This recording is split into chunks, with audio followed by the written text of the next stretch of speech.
All right, go for it. Good morning, everyone. It's V the Grill Economist coming to you live, and I'm with my main man CJ, aka El Cuco.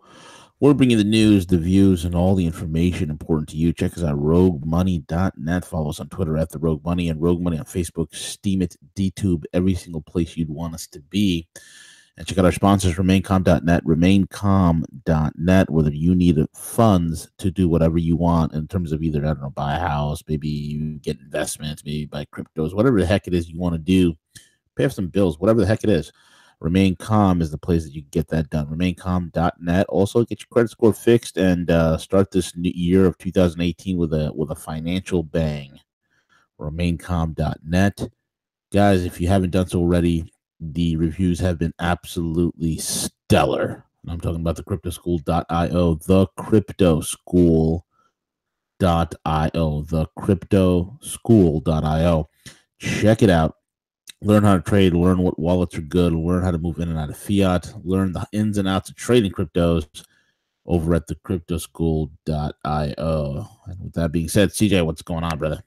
Hey, good morning, V. Good morning. Doing great. How about yourself? I'm hanging in there, my man. I'm hanging in there, trying to get all this stuff done. Busy day today, but I guess let's get into it, brother. Yeah, let's do it. Let's do it. Lots of news to cover. Obviously Trump is under a lot of pressure right now to do Yeah, something in tremendous. regards to the incident in Florida. News is breaking out regarding his proposals. One, he specifically talked to me about arming, training certain individuals in school who are willing to do so, and I Yeah, think that's something that I definitely advocated for.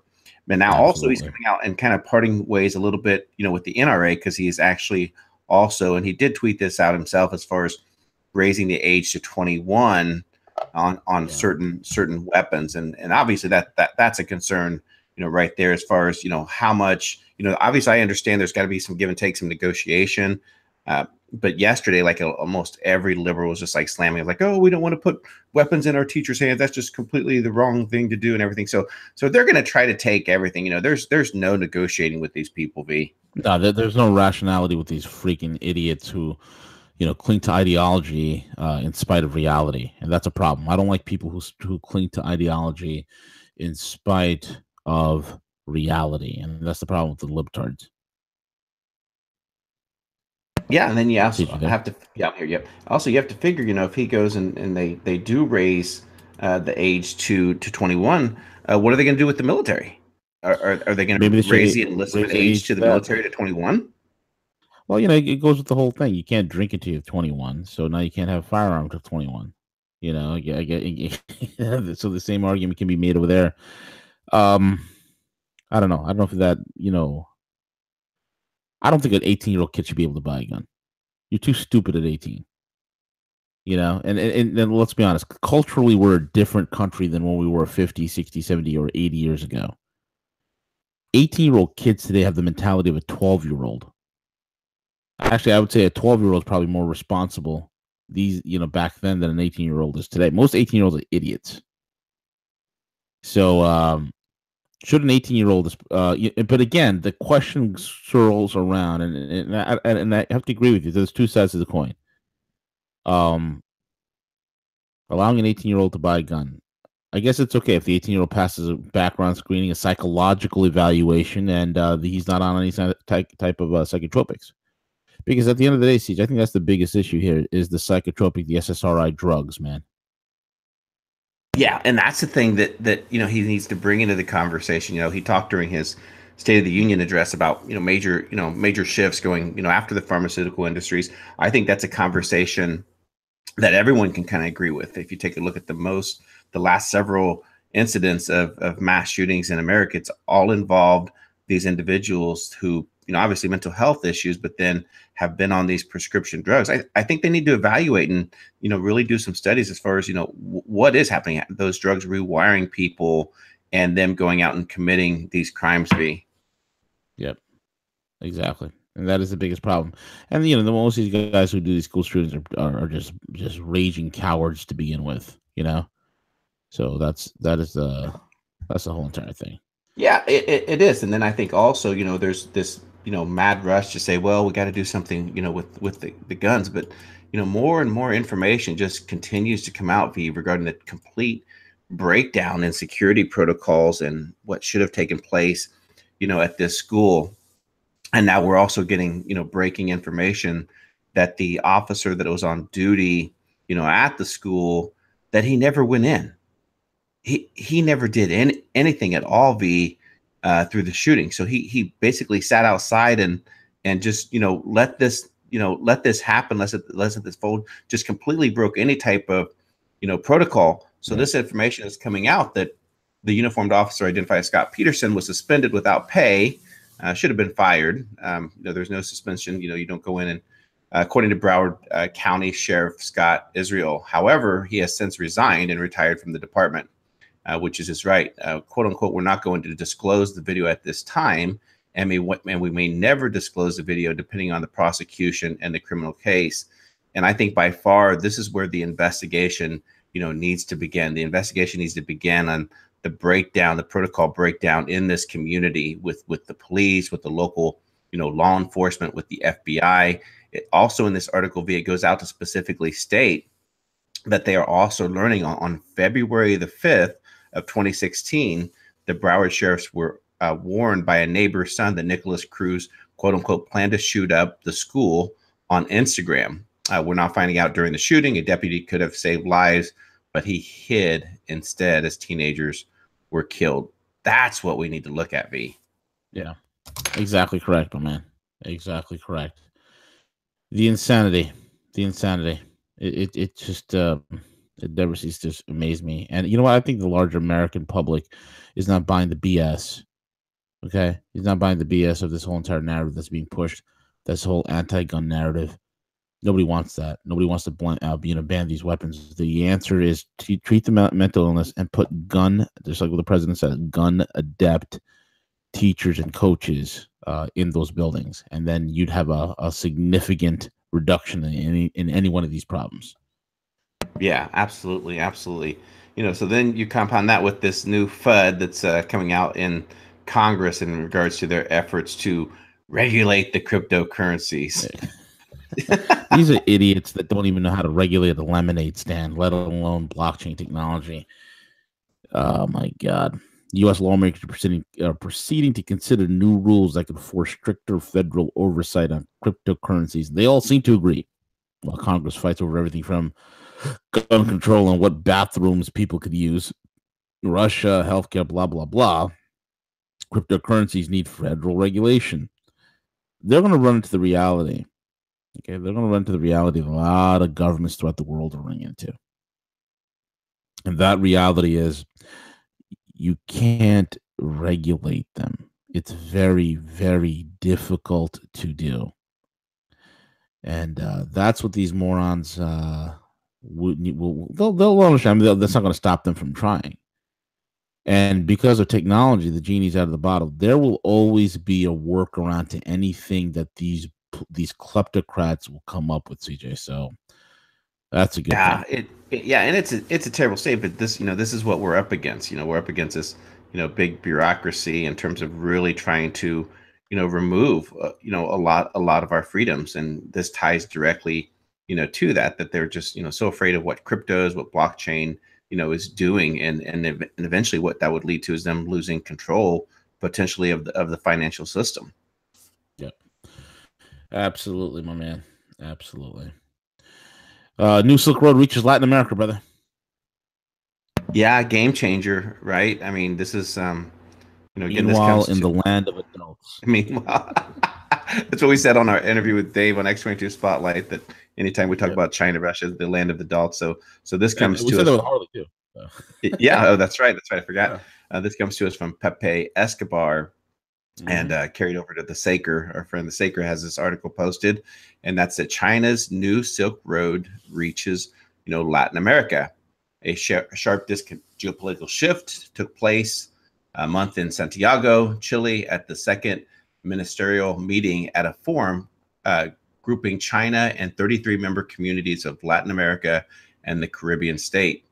The Chinese foreign minister Wang Yi told the audience that the world's second largest economy and Latin America should join efforts to support free trade. This was about opposing protectionism and working to an open world economy. The article basically goes on to state that the fact that you look at the existing trade that China has with with Latin America is which is already pretty significant to begin with, and now you have this entire shift potentially that could occur with Latin America as they pivot east. And as we covered a few weeks ago, we know Rex Tillerson is getting ready to go on a counter trip to Latin America, specifically, to talk with these individuals. But yeah, this is the land of adults, and this is what's happening. And our failure of our elected officials to understand the future that's happening, that it's taken place, and this is another big monumental stepping stone for the One Belt One Road initiative. You got some big economies down there in South America. You got Chile, you got Brazil, you got Panama, and then those are the big ones right there. Those three. China's making massive inroads.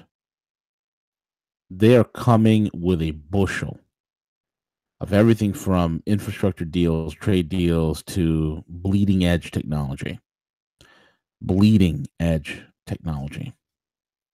They're also showing to the world, when you get past the prejudice, when you get past the propaganda that is put out by the West, they are coming across to the rest of the world as a stable-minded alternative to the existing paradigm. Why would anybody want to do trade with us where the rest of the world sees that its own government is attacking its own president? There's so much political chaos here. There's so much political corruption here. And there are some people in the American population, and even some politicians, cannot put two and two together and already indict the crazy psychopath that is known as Hillary Clinton. The rest of the world understands that Hillary is dead to rights. They have no respect. And see, just the whole thing. This is why I keep saying the Band-Aid just needs to be ripped off right now. If the Band-Aid is ripped off and these idiots are done away with and purged out of the system that is in our nation, the rest of the world will understand that the threat and the insanity we've been working and living under for the last several decades will be removed from us, and then we would be looked upon as a stable partner on the global stage. What is Rex Tillerson going to do? Oh, you should sign up with us because, we break every single deal and every single treaty we ever make. You should definitely sign up with us. Oh, you should definitely sign up with us because we've, overthrown over 30 democratically elected governments in the last 50 years. You should definitely sign up with us. Right. Oh, you should definitely sign up with us. We went bombing and spelunking in the last 15 years all over the Middle East. Look at the good we've done in the Middle East and in North Africa. We've supported coups in the Ukraine. You should definitely go along with us. Oh, you should definitely go along with us and try and tie trade deals with us, because what we've done is this: we've put our European allies in energy and strategic jeopardy by trying to deny them Russian gas to keep them warm during the winter. And then while we do that, we try to make them buy our gas, which is twice as expensive and it's totally unreliable, because that's what friends do. You should definitely sign up with us. People aren't stupid. This is not the 70s and the 60s and the 80s where the U.S. could just go into Central and South America, and any sort of government that raises, it raises its finger against the U.S. is taken out. This is not the Allende years in Chile. This is not the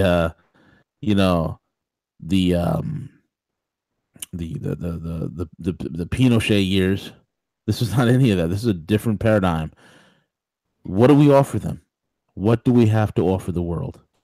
Nothing. Nothing. Maybe trash, recyclables, pornography. Apart from that, nothing. CJ. Well, yeah. I mean, if you take a look at the level of influence, and again, I haven't looked at the actual, poll. Anytime you see a Gallup poll, you can kind of question, but it's amazing right now to look at the overall, approval of the Latin America countries in regards to U.S. foreign policy, and the fact that in 2016 it went from 49% to a current approval of 24% of last year. And I mean, should we expect anything different? I mean, look at the amount of sanctions, of things that we're attempting with, numerous countries, threatening, Europe in regards to, dictating where they're going to purchase energy from. I mean, there's no doubt that the world is changing. And you said something that really resonated with me with your interview with Dave on X22 Spotlight, and it's trending very well, by the way. And I was listening to it again. I like to just kind of recap it, and you said that something that's very important, and that's the light and exposing the darkness and the truth, and I think that's just so important. I think it's important to, again, transitioning out of the 8chan, the 4chan, the coded message, everything else, is that, let's just bring forth some truth, a new renaissance, a new era, and take back our government. I mean, it's just the massive corruption, and this is where it's led us. And our children, our grandchildren are going to look at this time period and say, what in the hell was going on in the United States v? Yeah, exactly, man. That's the whole entire thing. It's who'd want to do business with the level of instability that we're showing the rest of the world? Who'd want to do business with us right now? Like, it's ridiculous. Heard about all these factories that are coming back. Have you heard of one groundbreaking ceremony anywhere in this country apart from rhetoric? Have you heard of anything? No. Why? Because these companies are stupid. Because we can't fix and clean up our house. It's preventing us from moving forward.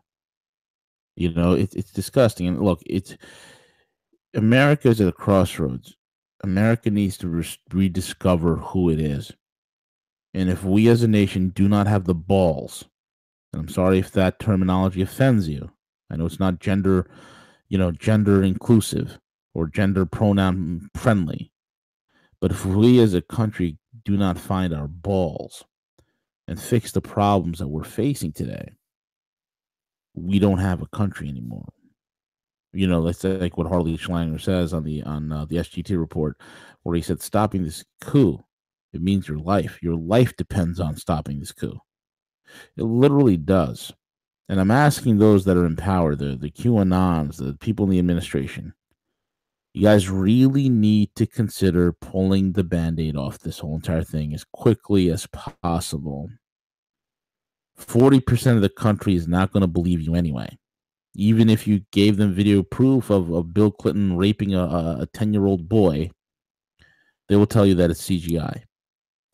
If you give them documentation that Hillary Clinton was involved in human trafficking and here's the photographs to prove it, they won't believe you anyway.